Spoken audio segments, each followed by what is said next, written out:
छठ के दिन अगर षडानंद कार्तिकेय जी महाराज का नाम लेकर 6 बेलपत्र और उस 6 बेलपत्र पर 6 दुर्वा, 6 पुष्प, 6 अक्षत के दाने रखकर षडानंद कार्तिकेय बाबा के स्मरण कर कर शिवलिंग की जो जलाधारी है उस जलाधारी पर जहाँ अशोक सुंदरी का स्थान है उसी के पास में कार्तिकेय जी का स्थान है।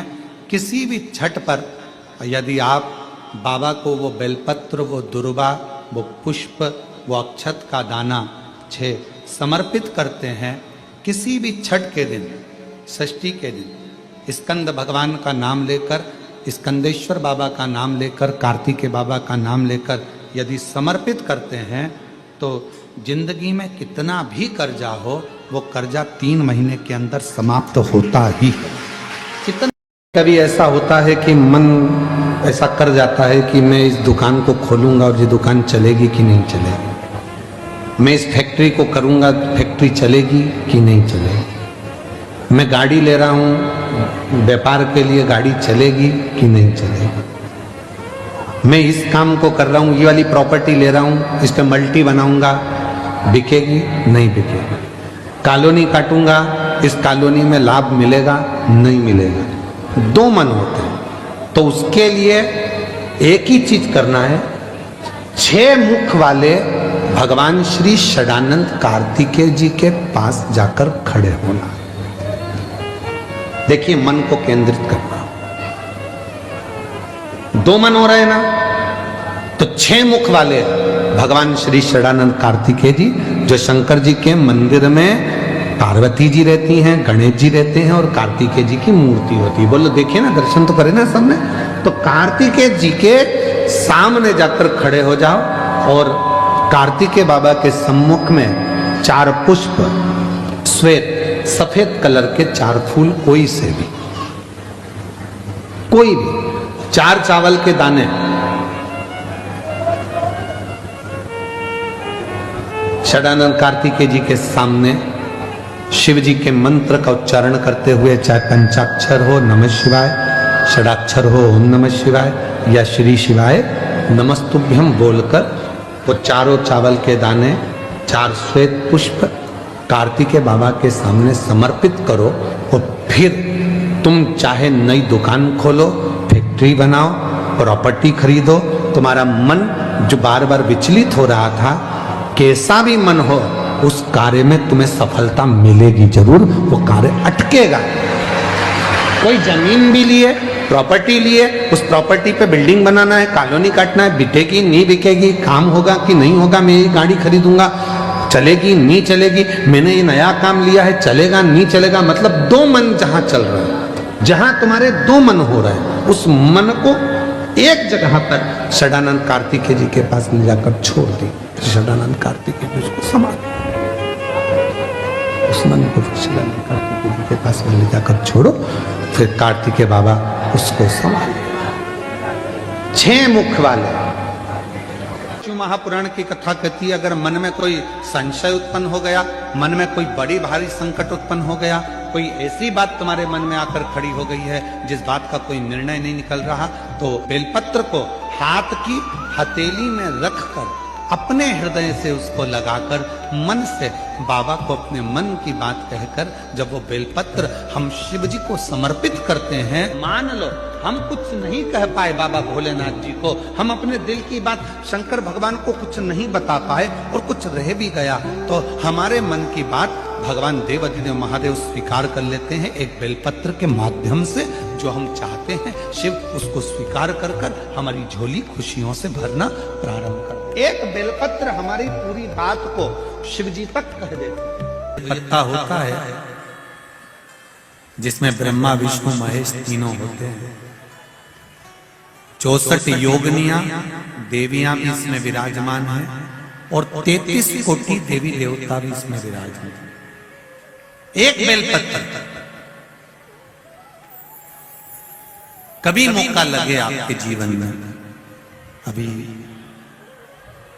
जब दुख तकलीफ कष्ट बहुता मात्रा में लगे तब प्रयास करिए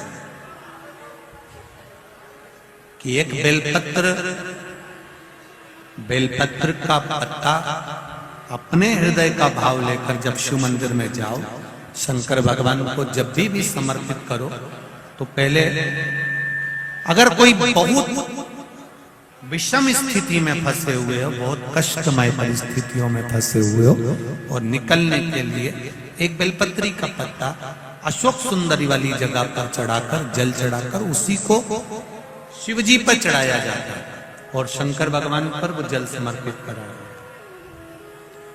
जो कलश में जल है वो शिव। किस किस जगह पर चढ़ाना है? उसी पत्ते को पहले कहां चढ़ाना है? अशोक सुंदरी वाली जगह।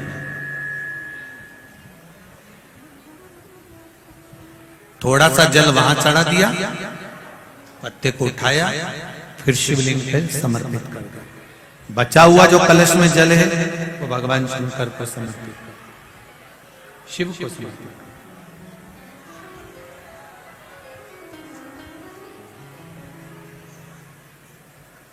अभी रखो, कथा के विराम पर ले लें। दो जगह पर जल चढ़ाना, अगर कहीं विषम परिस्थिति में लगता है, ऐसा लगता है कि ये विषम परिस्थिति है, ये उसको साधना है और इस दलदल से बाहर निकलना है, तो उसके लिए पहले अशोक सुंदरी वाली जगह जल, फिर शिवलिंग पर बेलपत्र, वही चढ़ा हुआ बेलपत्र, ज्यादा नहीं। और फिर एक निवेदन करेंगे, अगर आप अलग से कोई बेलपत्र नहीं ले जा सकते हो, आपके पास में बेलपत्र नहीं है, शिवलिंग पे से बेलपत्र उठा लिया करो, उसी को धो के वापिस। कहते हैं शनि चढ़ गया, 7.5 लग गई, ढैया लग गई, राहु लग गया, केतु लग गया, बृहस्पति लग गया, मंगल लग गया। शिव महापुराण की कथा कहती है, कोई भी ग्रह लग जाए, घर में से एक लोटा जल भरो, शिव जी पर जल चढ़ाना प्रारंभ करो, सारे ग्रह अनुकूल हो जाएंगे। तुम्हारा कोई भी ग्रह प्रतिकूल नहीं हो सकता, कोई ग्रह तुम्हें तकलीफ नहीं दे सकता, सब तुम्हारे अनुकूल हो। ज्ञान कहीं पर भी प्रकट हो सकता है, बस उसको लेने वाला चाहिए। और भगवान शिव कह रहे हैं तुमरुका जी से, प्रकृति में ऐसा कोई नहीं है जो हमको ज्ञान नहीं देता। चिड़िया हमको चहकना सिखाती है, मोर हमको नाचना सिखाता है, कोयल हमको गुनगुनाना सिखाती है, गाना सिखाती है, नदियां हमको सिखाती हैं कि हमेशा निरंतर चलते रहो, बढ़ते रहो, पीछे मुड़कर मत देखो। पर्वत सिखाते हैं कि तुम्हारी उन्नति तुम्हारे हाथ में है, मेरे जैसे विशाल बन जाओगे, बढ़ते रहो। समुद्र तालाब सिखाते हैं कि जितना मैं गहरा हूं उतनी जिंदगी में तुम गहराई को धारण करो। पृथ्वी सिखाती है कि धैर्य रखो। संसार में जितने जीव जंतु हैं, संसार में जितने भी जीव हैं, वो सब हमको सिखाते हैं। जो निर्जीव हैं वो भी सिखाते हैं, वो हमको सिखा रहे हैं, पर हम सीखने को तैयार नहीं है।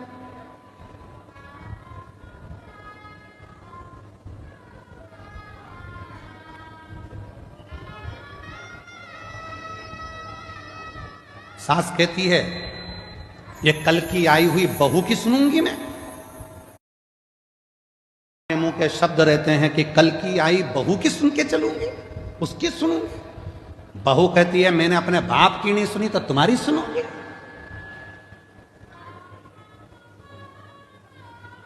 बेटा कहता है, मैं तुम्हारी नहीं सुनूंगा ऑफिस में। बाप कहता है, मैं बेटे की नहीं सुनूंगा। अकड़ को त्याग दो।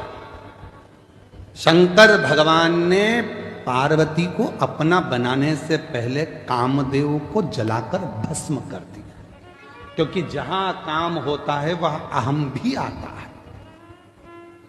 जहां काम होगा वहां हम आएगा। किसी किसी के मन में विद्या का अहंकार हो जाता है। लंकापति रावण को देखो ना, उसने भी कह दिया था, मैं विभीषण की सुनूंगा, विभीषण की, ये मुझे सुनाएगा। फिर एक दिन कह दिया, नाना तुम चुप रहो, मैं तुम्हारी भी नहीं सुनूंगा। मंदोदरी से कह दिया, तू मेरी पत्नी है, मैं तेरी सुनूंगा। और किसी की नहीं सुनी तो आखिरी में पूरा लंका जल के भस्म हो गई, परिवार नष्ट हो गया, बर्बाद हो गया लंकापति रावण। इसलिए शिव महापुराण की कथा कहती है शंकर जी के परिवार में ऐसा नहीं है कि कोई किसी की नहीं सुनता। शिव के परिवार में शंकर भगवान की सब सुनते हैं, इसलिए शिव परिवार श्रेष्ठ माना गया। इसलिए शिव परिवार श्रेष्ठ माना गया। गणेश जी भी शंकर जी की सुन रहे हैं, पार्वती जी भी शंकर जी की सुन रही है, कार्तिकेय भी शंकर जी की सुन रहे हैं, सर्प भी सुन रहा है, मोर भी सुन रहा है, चूहा भी सुन रहा है, नंदी भी सुन रहा है, शेर भी सुन रहा है। और अगर शेर नहीं सुनता शंकर भगवान की तो शंकर भगवान का क्या बागंबर होता? परेशानी। और हम और आप कितने विचारों में पड़े हुए हैं। हम लोग विचार करते हैं मुझे ये परेशानी है, मुझे ये परेशानी है, मुझे ये परेशानी है। याद रखना, जिंदगी में ऐसा कोई संसार में मृत्यु लोक में पैदा नहीं हुआ जिसके मस्तक पर टेंशन नहीं हुआ। सबको चिंता है, सबको टेंशन है, सबको कुछ ना कुछ परेशानी है। समस्या का हल अपने को करना है। हम अपनी जिंदगी में अगर दुख आया है तो एक लोटा जल चढ़ाकर उस दुख को भी अपने को ही काटना है, कोई दूसरा नहीं काटेगा। संसार में कोई पैदा नहीं हुआ जो तुम्हारे दुख को काट दे। याद रखना, कहीं का महाराज तुमसे कह दे कि मेरे पास आकर बैठो मैं तुम्हारा दुख काट दूंगा, समझ लेना पक्का बेवकूफ बना रहा है, 1,00,000 2,00,000 लेके चले जाएगा। सब बेवकूफ बना रहा है। कोई किसी का दुख नहीं काट सकता। संसार में कोई पैदा नहीं हुआ कि किसी का दुख काट दे। भगवान राम की जिंदगी में भी दुख आया था, 14 वर्ष का वनवास आया था, बड़े बड़े गुरु उनके पास में थे, विद्वान उनके ऋषि उनके पास में थे, वो भी राम जी का दुख नहीं काट पाए। क्यों? राम जी ने पूछा मेरी जिंदगी में दुख आया, सीता मैया की जीवन में दुख आया था, इतने बड़े बड़े उनके पिता जनक जैसे विद्वान थे तो दुख का नहीं काट पाए। क्यों? क्योंकि जो हमारे पिछले कर्म का भोग है वो हमको खुद भोगना पड़ेगा, अपना दुख खुद को काटना पड़ेगा, कोई नहीं काटे। सारी समस्या का हल एक लोटा जल, और वो एक लोटा जल तुम्हें चढ़ाना पड़ेगा, तुम्हें। इसलिए शिव महापुराण की कथा बार बार कहती है कि एक लोटा जल लेकर मंदिर जाओ, एक लोटा जल लेकर मंदिर जाओ, एक लोटा जल लेकर मंदिर जाओ। क्यों? क्योंकि तुम खुद चल कर जाओगे, उसके दरवाजे पर तुम्हारा अपना दुख है वो स्वयं काटेगा। बेटे का वो खुद काटेगा, बेटी का वो खुद काटेगा। अब मालूम पड़े तो तुम सोचो कि मेरी बेटी के लिए मैं कुछ कर दूं गुरुजी, मेरे बेटे के लिए मैं कुछ कर दूं गुरुजी। जिसके कर्म का जिसको भोगना, और अगर किसी के करने से हो सकता है तो करके देखो। किसी ने पूछा गुरुजी बहू कौन से कर्म से मिलती है? हमने कहा गाय को रोटी खिलाने से। अच्छा, हाँ, पूर्व जन्म में गाय तुम्हारे दरवाजे पर आती थी, तुम्हारे दरवाजे पर खड़ी रहती थी रोटी के लिए, तुम रोटी लाकर देती थी, वो खा लेती थी।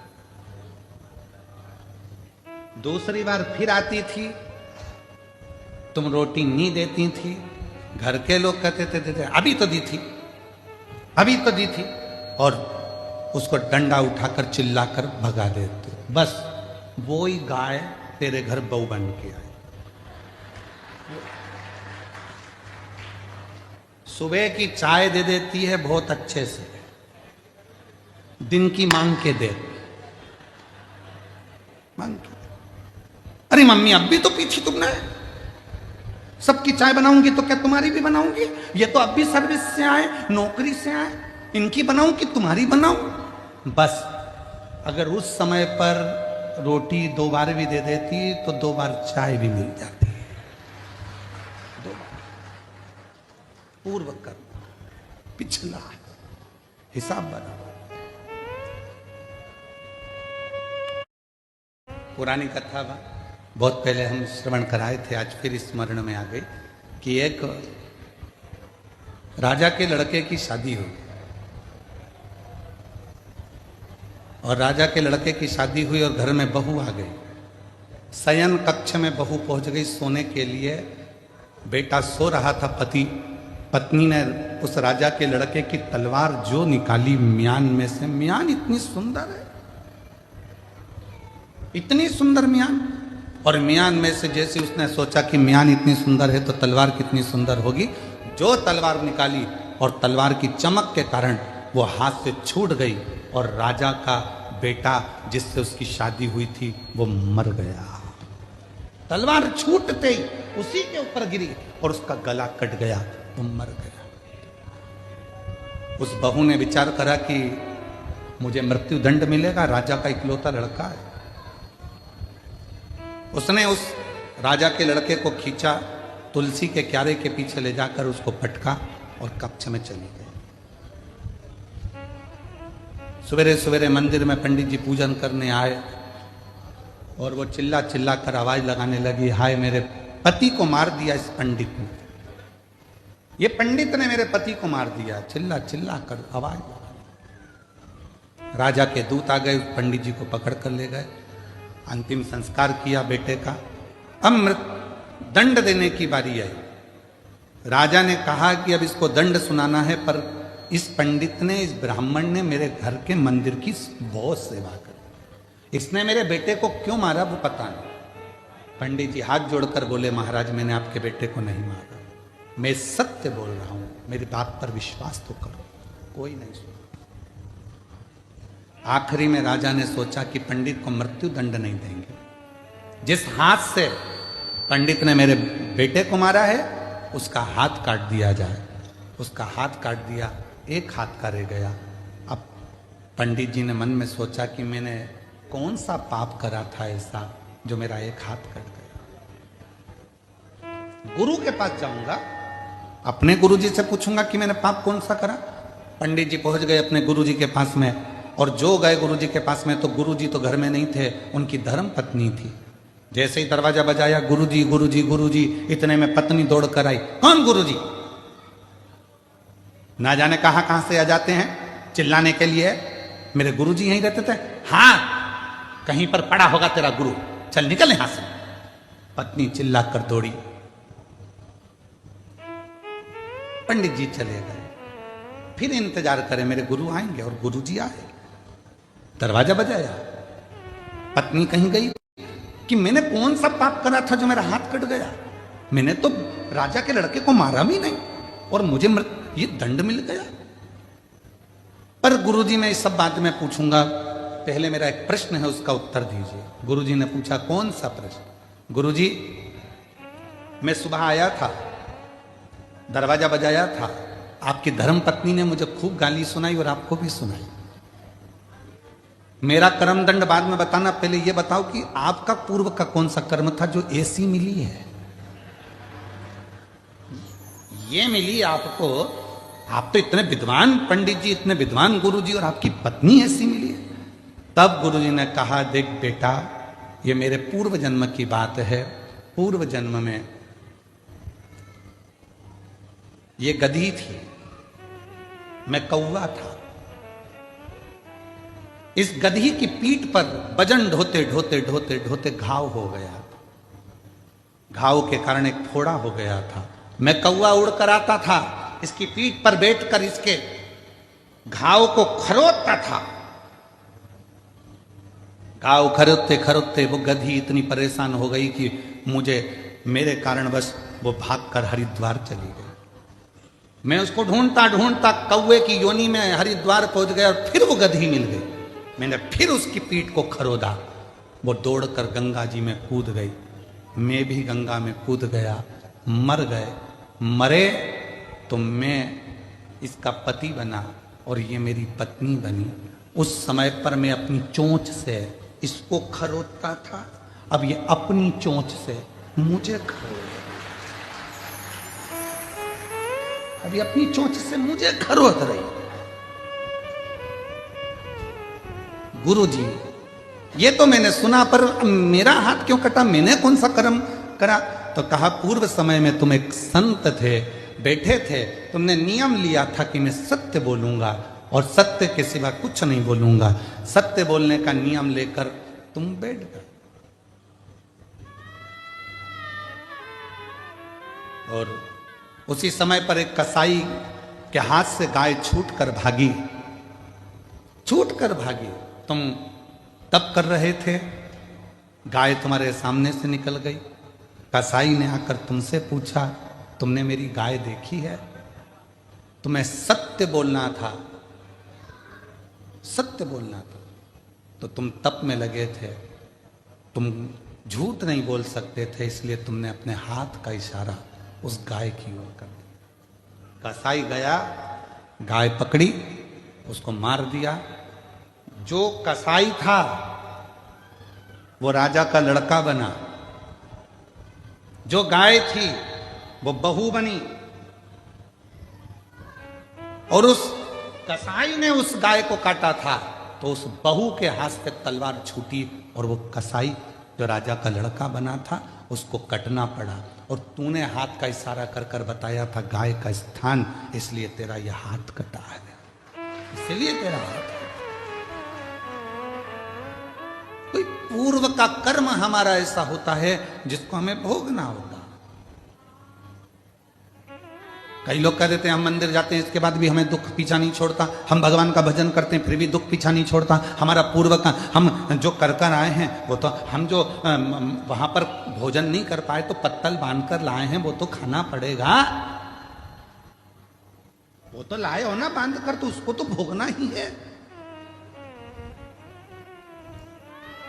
पर कुछ अच्छे कर्म कर कर, जब हम कुछ अच्छा कर्म करना प्रारंभ करते हैं तो हमारा कर्म श्रेष्ठ होते। श्री शिवाय नमस्तुभ्यम, हर हर महादेव। पूज्य गुरुजी ने इस वीडियो में 24 जनवरी षष्ठी तिथि के विशेष उपाय कथा बताए हैं। गुप्त नवरात्रे चल रहे हैं। वीडियो को अच्छे से देखकर समझकर उन उपायों को भगवान भोलेनाथ के समक्ष करिएगा। उनकी विशेष कृपा प्राप्त करने के लिए आप ये सभी उपाय करो। वीडियो अच्छी लगे तो like share and subscribe, comment में श्री शिवाय नमस्तुभ्यम हर हर महादेव अवश्य लिख देना। जाते जाते चैनल को सब्सक्राइब अवश्य कर देना। जय श्री राम, हर हर महादेव, जय श्री महाकाल।